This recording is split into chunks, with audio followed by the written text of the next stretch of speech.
Welcome back to Monica's Pie. Today, we're dragging a modern scandal into the 19th century. We've all heard the term Nepo Baby. It's the internet's favorite way to call out celebrities who owe their careers to their famous parents. But if you think this is a 21st century phenomenon, you haven't been paying attention to Jane Austen. In the world of Monica's Pie, we define a Nepo baby as someone whose entire social, financial, and moral identity is a direct inheritance. They didn't build the house, they just hold the keys. Netherfield Park is let at last. Is it? Yes, it is. Why, then it is taken by a young man of large fortune from the north of England. A single man of large fortune, my dear. In Austen's world, new money was a dirty word, and being a Nepo baby was the only way to be a gentleman. But was it enough to survive? Let's deconstruct the 1% of the Regency era. Emma Woodhouse is the CEO of Nepo Babies. She is handsome, clever, and rich, but let's be cynical. She is only those things because she is Mr. Woodhouse's daughter. She has a £30,000 dowry that she did absolutely nothing to earn.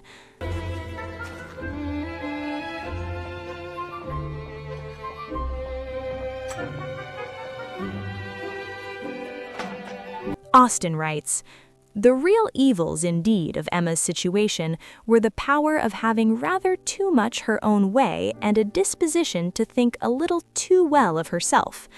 Because Emma has never faced a financial consequence, she treats people like chess pieces.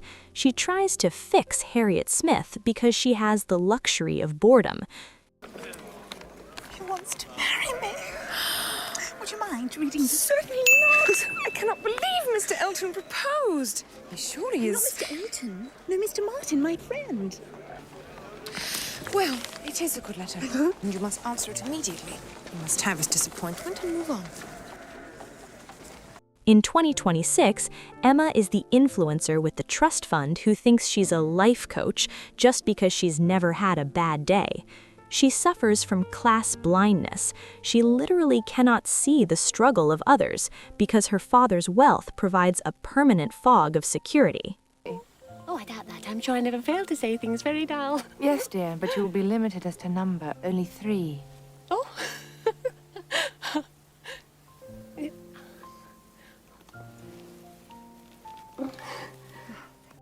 If you want to see the dark side of inherited privilege, look at persuasion. Sir Walter Elliot is a man whose only achievement in life is being born a baronet. Emma, my father, Exquisite jawline. he's never met a reflective surface he didn't like. He spends his days reading the Baronetage, a book of his own family tree, like it's a sacred text. Walter Elliot, born March the 1st, 1760. Married July the 15th, 1784.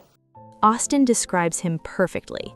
Vanity was the beginning and the end of Sir Walter Elliot's character, vanity of person and of situation. Sir Walter is the Nepo baby who has stayed at the party too long. He is bankrupt, but he refuses to stop spending because he believes an Elliot is entitled to luxury by divine right.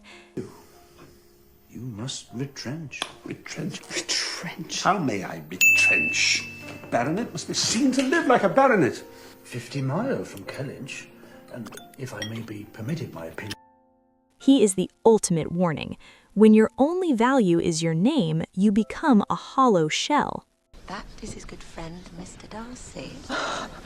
He looks miserable, poor soul. Miserable he may be, but poor he most certainly is not. Tell me. 10,000 a year, and he owns half of Derbyshire. This is a hard pill to swallow for the fans, but Mr. Darcy is the ultimate legacy heir. Pemberley, the £10,000 a year, the library, all of it was handed to him. Darcy's initial pride is the direct result of being a Nepo baby. He was raised to believe he was superior.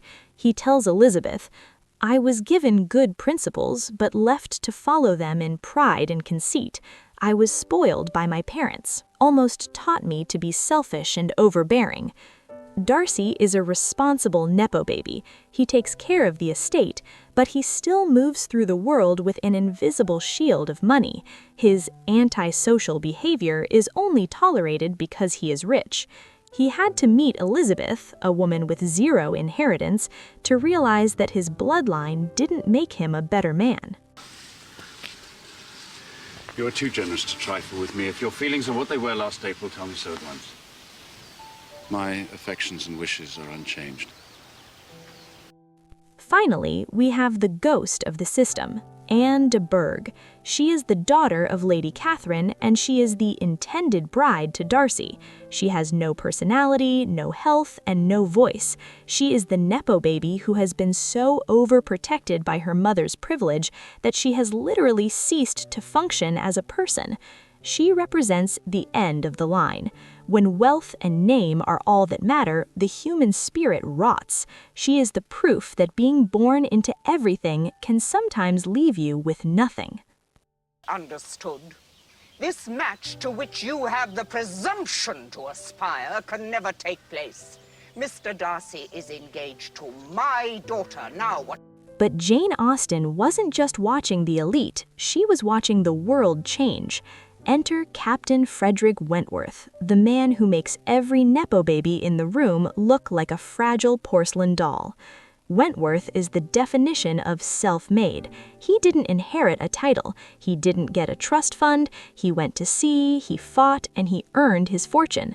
Austen writes, "He had been lucky in his profession, but fortune with him had been the reward of his own activity and his own good sense." He represents the new money, the meritocracy. He doesn't care about your family tree, he cares about your character. Well, now that you're ashore, Frederick, it's time you found somewhere and settled down yourself. Yes. I wouldn't mind a house in the country. Well, here I am quite ready to make a foolish match. I shall marry as soon as I'm properly tempted. Perhaps one of the Miss Musgroves may catch your eye. Anybody between 15 and 30 may have me for the asking. A little beauty, a few smiles, a few compliments to the Navy, and I'm a lost man. The most satisfying moment in Persuasion is the silent war between Sir Walter Elliot, the Nepo baby, and Captain Frederick Wentworth, the self-made one. Sir Walter hates the Navy. He thinks it's a profession that brings persons of obscure birth into undue distinction. He's terrified that people who actually work are becoming more important than people who just inherited. Sir Walter looks at Wentworth and sees sun-damaged skin. Wentworth looks at Sir Walter and sees a useless relic. Austen is making a massive point here. The Nepo babies are fragile. If you take away Sir Walter's title, he is nothing. If you take away Wentworth's money, he'll just go back to sea and earn it again. This new peace will be turning all our rich Navy officers ashore, Sir Walter, eager to spend their prize money. Many a noble fortune has been made in the war. I'm free to confess that they have very liberal notions. Well, however liberal their notions, Shepherd, there can be very few of them who wouldn't be surprised to find themselves in a house like this. Then I take it for granted his face is as orange as the cuffs and capes of my livery. In the world of Monica's Pie, we see a clear divide. The Nepo babies, guardians of the past, they are trying to maintain a status they didn't earn. The self-made, engines of the future, they are the disruptors. Austen was telling us 200 years ago what we are still learning in 2026. Privilege is a cage, but merit is a ladder.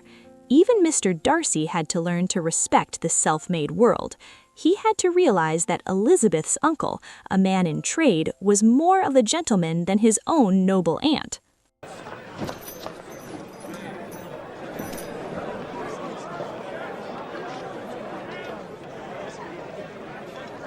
So who would you rather be? Would you rather be Emma Woodhouse, safe in your 30,000-pound bubble, but terrified of losing your status?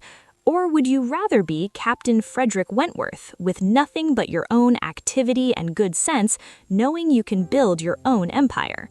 Is the legacy worth the boredom, or is the struggle worth the power? Cast your final vote in the comments. Hashtag Team Inheritance or hashtag Team Self-Made. I'm Sana, and this has been the Monica's Pie Guide to Regency Privilege. Stay sharp, stay cynical. I'll see you in the next one.